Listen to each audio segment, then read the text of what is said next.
মহাভারত স্বয়ংসম্পূর্ণ এই মহাকাব্যে যেমন আছে অধর্মের উপর ধর্মের বিজয়গাথা, তেমনই আছে জীবন দর্শনের মহাশিক্ষা, যা পৌরাণিক হয়েও চিরনতুন, যা আমাদের শেখায় জীবনে নিষ্কাম কর্মের মাহাত্ম্য।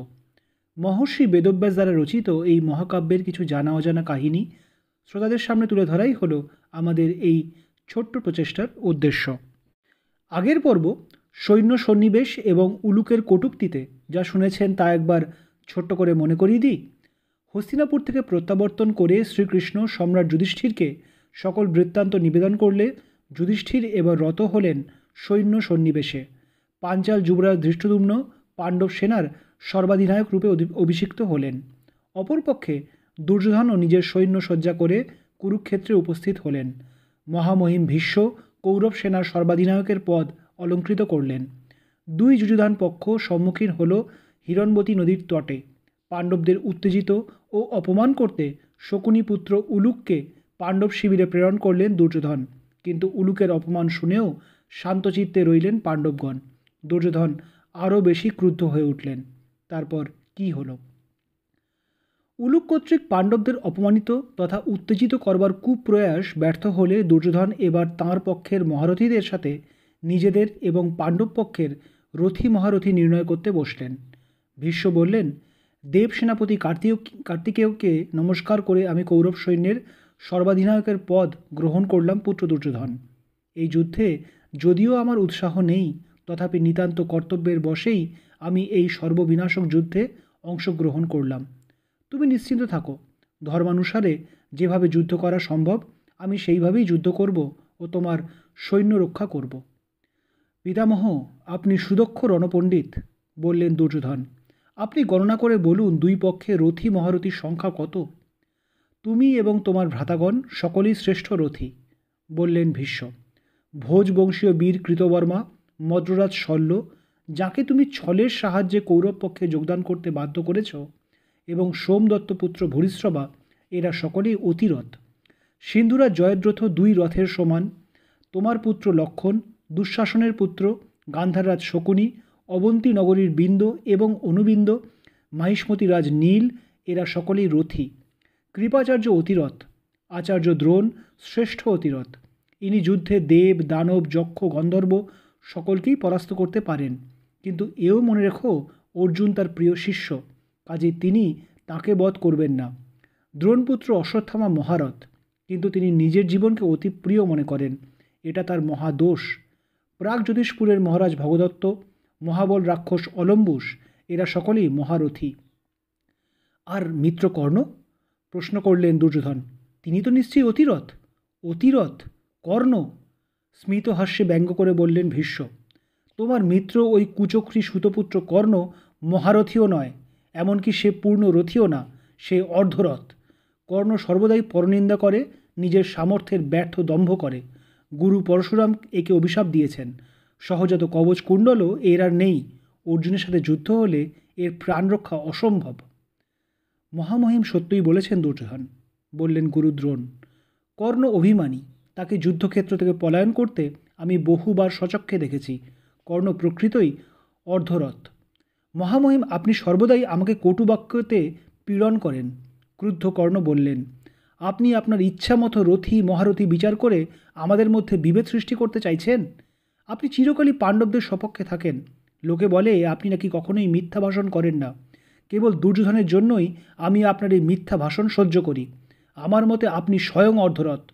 এই বলে ক্রোধে দুই চক্ষু বিস্ফারিত করে কর্ণ পুনরায় বললেন, দুর্যোধন, মহামহিমের অভিসন্ধি ভালো না। তুমি একে পরিত্যাগ করো মিত্র। ইনি সকলের সাথেই অহেতুক স্পর্ধা করছেন। ভীষ্ম অতি বৃদ্ধ, তিনি বালকের ন্যায় কথা বলছেন। বেশ, ইনি নিজের ইচ্ছা মতো যুদ্ধ করুন।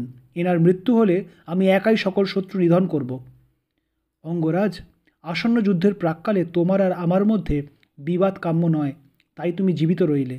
স্বয়ং গুরুদেব পরশুরাম আমাকে যুদ্ধে জয় করতে পারেননি, তুমি আর আমার কি ক্ষতি করবে? অবহেলা বরে বললেন ভীষ্ম। মহাবীরগণ, আপনারা শান্ত হন, বিব্রত হয়ে বলে উঠলেন দুর্যোধন। এখন আমাদের সকলকেই জয়ের নিমিত্ত কী করা উচিত তাই চিন্তা করতে হবে। পিতামহ, দয়া করে ক্রোধ নিবারণ করুন। পাণ্ডবপক্ষে কজন রথী মহারথী আছেন তা এবার বলুন। যুধিষ্ঠির, নকুল এবং সহদেব এরা প্রত্যেকেই শ্রেষ্ঠ রথী। ভীম একাই 8জন রথীর সমকক্ষ। দ্রৌপদীর 5 পুত্র সকলেই মহারথী। অভিমন্যু, সাত্যকী এবং ধৃষ্টদ্যুম্ন এরা প্রত্যেকেই অতিরথ। বৃদ্ধ হলেও মহারাজ দ্রুপদ ও মহারাজ বিরাট মহারথী। শিশুপাল পুত্র ধৃষ্টকেতু, জয়ন্ত, অমিতৌজা, অজ, ভোজরাজ এরা সকলেই মহারথী। কেকয় দেশীয় পঞ্চভ্রাতা কাশীরাজ, মৎস্যদেশের যুবরাজ শঙ্খ, ব্যাঘ্রসেন, চন্দ্রদত্ত এরা সকলেই উত্তম রথী। দ্রুপদপুত্র সত্যজিৎ শ্রেণীমান, কুন্তিভোজ দেশীয় পাণ্ডব মাতুল পুরুজিৎ এবং বৃকদর পুত্র ঘটোৎকচ এরা সকলেই অতিরথ। আর অর্জুন, সে কি মহারথী? প্রশ্ন করলেন দুর্যোধন। স্বয়ং বাসুদেব কৃষ্ণ যার সারথী, যে নিজে সকল দিব্যাস্ত্রে বলিয়ান, দেবাদিদেবের আশীর্বাদ প্রাপ্ত এবং মহাদেব ছাড়া একমাত্র যে ব্যক্তি পাশুপতাস্ত্রের জ্ঞানের অধিকারী, সেই অর্জুন কি শুধুই মহারথী বা অতিরথ হতে পারে? তার সামর্থ্য নির্ণয় অসম্ভব। এই যুদ্ধে কেবল আমি আর গুরুদেব দ্রোণাচার্য ছাড়া কেউই তার সম্মুখে দাঁড়াতে পারবো না। আমাদেরও জয় তার সামনে দুঃসাধ্য। অর্জুন সর্বশ্রেষ্ঠ। বললেন ভীষ্ম, তবে আমি তোমার জয়ের জন্যই যথাসাধ্য যুদ্ধ করব। কিন্তু দ্রুপদপুত্র শিখণ্ডী আমার সম্মুখে উপস্থিত হলে আমি তৎক্ষণাৎ অস্ত্রত্যাগ করব। সে পূর্বে নারী ছিল। পাণ্ডবগণকেও আমি বধ করব না। হতবাক দুর্যোধন প্রশ্ন করলেন, শিখণ্ডী নারী ছিলেন, তার সাথে আপনার অস্ত্রত্যাগের কী সম্বন্ধ পিতামহ? আমাকে সকল বৃত্তান্ত কৃপা করে বলুন আপনি। দুর্যোধনের অনুরোধে ভীষ্ম এক অদ্ভুত কাহিনী বললেন।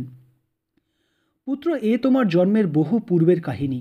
তোমার পিতামহ বিচিত্রবীর্য তখন হস্তিনাপুরের মহারাজ। তার বিবাহের জন্য আমি কাশীরাজের 3 কন্যাকে হরণ করে আনি। কিন্তু জ্যেষ্ঠা কুমারী দেবী অম্বা পূর্বেই শাল্যরাজের বাগদত্তা ছিলেন, তা আমার অজানা ছিল। অজান্তে তাকে হরণ করে আনি আমি। যদিও সত্য জ্ঞাত হওয়ার পর আমি তাকে সসম্মানে কাশীরাজ্যে ফিরে যেতে অনুরোধ করি। কিন্তু দেবী অম্বা এহেন ঘটনাপ্রবাহে ক্রুদ্ধ হয়ে আমাকে অপরাধী ঘোষিত করেন এবং গুরুদেব পরশুরামের কাছে আমাকে শাস্তি দেওয়ার অনুরোধ করেন। গুরুদেব আর আমার মধ্যে এক বিরাট যুদ্ধ হয়। কিন্তু ক্রমে সেই যুদ্ধ প্রলয়ঙ্করী রূপ নিলে স্বয়ং মহাদেব সেই যুদ্ধের সমাপন ঘটান। দেবী অম্বাকে পরজন্মে তার প্রতি হওয়া অপরাধের প্রতিশোধ হিসাবে আমার মৃত্যুর কারণ হতে আশীর্বাদ দেন দেবাদিদেব। দেবী অম্বা তখন প্রাণত্যাগ করেন। এই জন্মে তিনি দ্রুপদ কুমারী শিখণ্ডিনী রূপে জন্ম নিয়েছেন। মহাদেবের আদেশ আমি লঙ্ঘন করতে পারি না পুত্র, কাজেই শিখণ্ডিনীর সামনে আমি অস্ত্র ধারণ করব না। বললেন ভীষ্ম, কিন্তু পিতামহ, কুমারী শিখণ্ডিনী কিভাবে পুরুষ হলেন? হতবাক দুর্যোধন প্রশ্ন করলেন। শোনো তবে। বলতে শুরু করলেন ভীষ্ম। পাঞ্চালরাজ দ্রুপদ তখন অপত্য কামনায় বিবিধ যজ্ঞ করছিলেন। মহাদেবের আশীর্বাদে তার মহিষীর গর্ভে শিখণ্ডিনীর জন্ম হল। দ্রুপদ সেই কন্যাকে পুত্ররূপে পালন করতে লাগলেন। রাজকুমারীকে বহিরাবরণে পুরুষ হিসাবেই সাজিয়ে রাখতেন তারা। যথাসময়ে দশার্ণরাজ হিরণ্যবর্মার কন্যার সাথে শিখণ্ডিনীর বিবাহ দিলেন মহারাজ দ্রুপদ। মহাদেব তাকে বর দিয়েছিলেন যে শিখণ্ডিনী প্রথমে স্ত্রী হলেও পরবর্তীকালে সে পুরুষ হবে। কিন্তু কোনোভাবে দশার্ণরাজ এই ঘটনার কথা জ্ঞাত হলে তিনি দ্রুপদকে ভর্ৎসনা করলেন। শিখণ্ডিনী সবই জ্ঞাত হলেন। তার জন্যই পিতামাতার এহেন দুর্দশা হয়েছে ভেবে তিনি অরণ্যে প্রাণত্যাগ করতে উদ্যত হলেন। তারপর উৎকণ্ঠিত দুর্যোধন প্রশ্ন করলেন। সেই সময় যক্ষরাজ কুবেরের মিত্র স্থূলকর্ণ নামের এক যক্ষ সেই স্থান দিয়ে কোথাও যাচ্ছিলেন। শিখণ্ডিনীকে আত্মহত্যায় উদ্যত দেখে তিনি দয়াদ্রচিত্রে সকল বৃত্তান্ত অবগত হলেন এবং শিখণ্ডিনীকে নিজের পুরুষলিঙ্গ দান করলেন ও নিজে শিখণ্ডিনী স্ত্রীলিঙ্গ ধারণ করলেন। শর্ত হলো যে শিখণ্ডিনী পুরুষ হয়ে পিতার অপমানের প্রতিশোধ নেবেন এবং তাঁর অভীষ্ট সিদ্ধ হলে তিনি স্থূলকর্ণকে পুরুষত্ব ফিরিয়ে দেবেন। দশার্ণরাজ এসে দেখলেন যে শিখণ্ডিনী বর্তমানে, যিনি শিখণ্ডী নামে পরিচিত, আসলে পুরুষ। নিজের ভুল বুঝতে পেরে হৃষ্টচিত্তে দশার্ণরাজ ফিরে গেলেন। কিন্তু এদিকে এক মহাবিপদ উপস্থিত হলো। সহসা মিত্রের সাথে দেখা করতে এলেন যক্ষরাজ কুবের। স্থূলকর্ণের স্ত্রী রূপ দেখে ও সকল বৃত্তান্ত শুনে কুবের যারপরনাই ক্রুদ্ধ হলেন ও তাকে শাপ দিলেন যে স্থূলকর্ণ লিঙ্গ বিনিময় করে যক্ষকুলের অপমান করেছেন, তাই তিনি স্ত্রী হয়েই থাকবেন। শিখণ্ডীর মৃত্যুর পরই পুনরায় স্থূলকর্ণ পুরুষ লিঙ্গ লাভ করবেন। ইতিমধ্যে শিখণ্ডী প্রতিশ্রুতি অনুসারে ফিরে এলে স্থূলকর্ণ সকল বৃত্তান্ত নিবেদন করে জানালেন যে দৈবকে অতিক্রম করা কারোর সাধ্যই নয়। অতঃপর পুরুষ হয়ে শিখণ্ডী যুবরাজ ধৃষ্টদ্যুম্নের সাথে দ্রোণাচার্যের কাছে ধনুর্বিদ্যা শিক্ষালাভ করলেন। এই শিখণ্ডী যখন পাণ্ডব পক্ষের যোদ্ধা হিসাবে আমার সামনে আসবেন, তখন মহাদেবের আদেশ অনুসারে আমি অস্ত্রত্যাগ করব পুত্র। বললেন ভীষ্ম। যুদ্ধ এবার অবশ্যম্ভাবী, তাই যুদ্ধের নিয়ম নীতি নির্ধারণ করতে দুই যুধান পক্ষ এবার সম্মুখ আলোচনায় রত হলেন। কৌরব পক্ষের নেতৃত্ব দিলেন দ্রোণাচার্য, ভীষ্ম এবং দুর্যোধন। অন্যদিকে পাণ্ডব পক্ষের নেতৃত্ব দিলেন ধৃষ্টদ্যুম্ন, সাত্যকী, ভীম, দ্রুপদ এবং যুধিষ্ঠির। অতঃপর সেই আলোচনা সভাতে উপস্থিত হলেন বাসুদেব ও অর্জুন। সভাস্থ সকলে আসন গ্রহণ করলে যুদ্ধের নিয়মাবলী নির্দিষ্ট হল। উভয় পক্ষের সম্মতি হলে ভীষ্ম নিয়মাবলী সকলকে পাঠ করে শোনালেন। প্রতিদিন সূর্যোদয় থেকে সূর্যাস্ত এই সময়ের মধ্যেই যুদ্ধ হবে। যুদ্ধ নিবৃত্ত হলে দুই পক্ষের মধ্যে কোনোই বৈরিতা থাকবে না, পুনরায় প্রীতি স্থাপন হবে। যদি এক পক্ষ বাকযুদ্ধ করেন তাহলে অপর পক্ষ কেবল বাকযুদ্ধ দ্বারাই প্রত্যুত্তর দেবেন। যারা সৈন্যদল থেকে বেরিয়ে আসবেন তাদের হত্যা করা নিষিদ্ধ।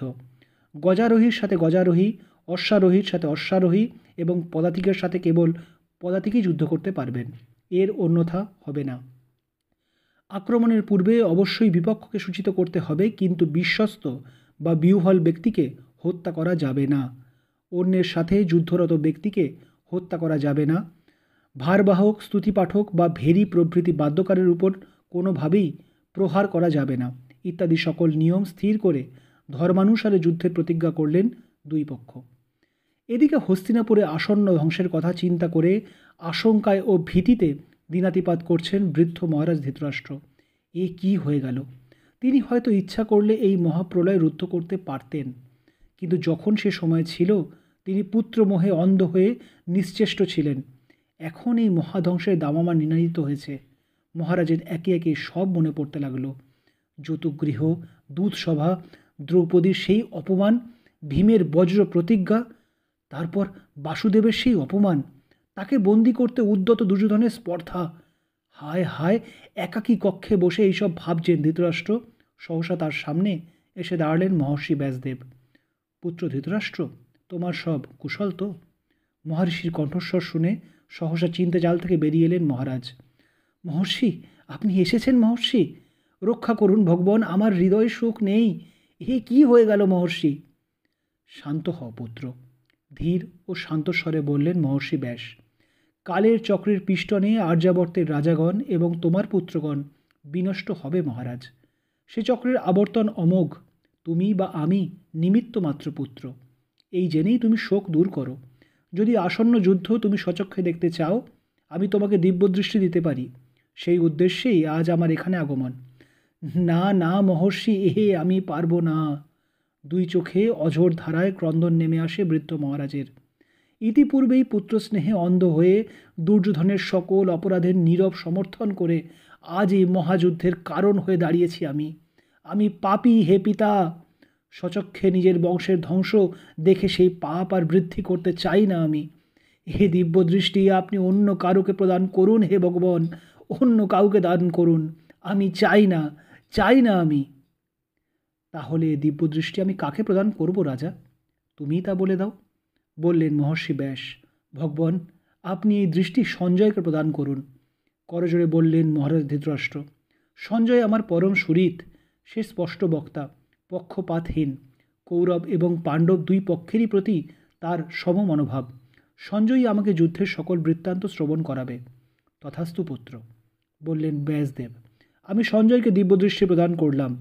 আমার আশীর্বাদে সঞ্জয় সশরীরে কুরুক্ষেত্রে উপস্থিত থাকতে পারবে। কোনো অস্ত্রই তাকে স্পর্শ করতে পারবে না, শ্রান্ত হবে না সে, এবং জীবিত অবস্থায় এই যুদ্ধ থেকে নিষ্কৃতি পাবে। ধর্মের জয় হোক মহারাজ, যত ধর্ম তত জয়া।